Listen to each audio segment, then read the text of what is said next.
Hi everyone, it's Roxanne from the Children's Book Bank, and this is our first video as part of our participation in the charity challenge for the Scotiabank Toronto Waterfront Marathon.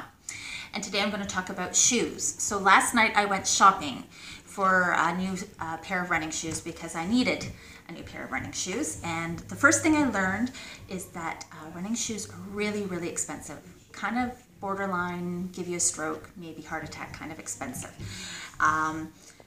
So yeah, anyway, but the thing is if you have troubled feet like I do, I have bunions, my arches are slowly starting to fall, yeah, lots of wear and tear on your feet. It's something that you might want to spend a little extra money and invest in, because you got to protect your feet, you got to protect your hips, you got to protect your back. So spending a little extra money on a pair of shoes is actually not necessarily a bad thing, especially if this is a starting run for you and you have the intention of running after the marathon. I also learned that there's a really big difference between, there is no difference between men and women's shoes when it comes to running. The only difference is that the sizing, you might have a slightly smaller size if you are a woman and end up buying a man's shoe. And that men's shoes are made wider to begin with. So if you need a wider shoe like I do, you might want to consider looking to the men's, or if you don't necessarily want hot pink, you might want to go to the men's. I did actually buy women's shoes though. It's always good to go to a specialist when you're buying shoes for a couple of reasons.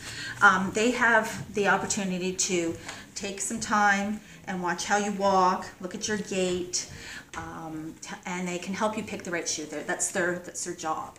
My feet pronate slightly, so a mild stability shoe was what was recommended for me. And again, because I have bunions, they also recommended a wider shoe, so that to give me a little extra comfort. There's also a difference if you're planning on running the roads and or trails.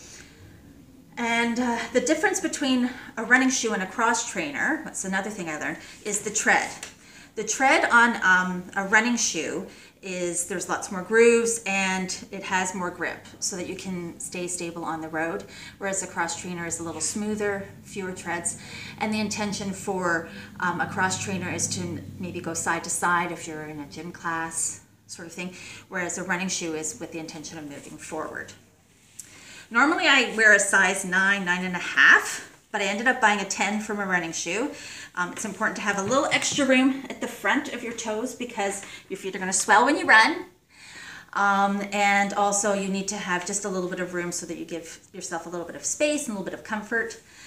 And one of the fun things I learned is that if for some reason your shoe is a little loose up in here, which is where I found because I got a 10, they taught me a fun little trick. Can you see this one okay? Mm-hmm. Okay.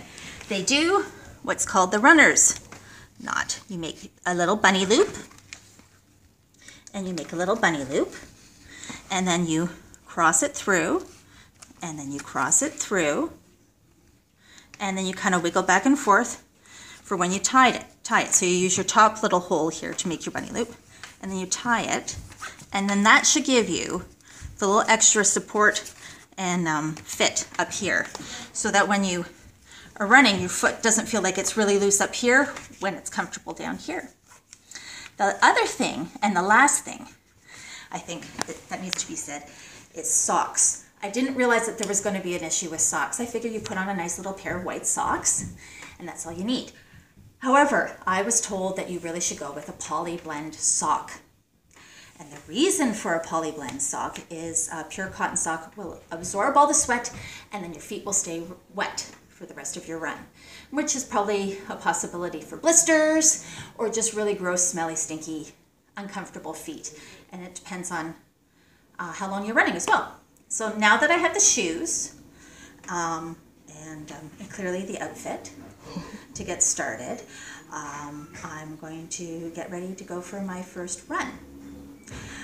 So now that you know what to do as far as buying shoes, there's no excuse not to go out and get a new pair for yourself and then sign up for the marathon and join us on October 22nd. Thanks very much. See you next week.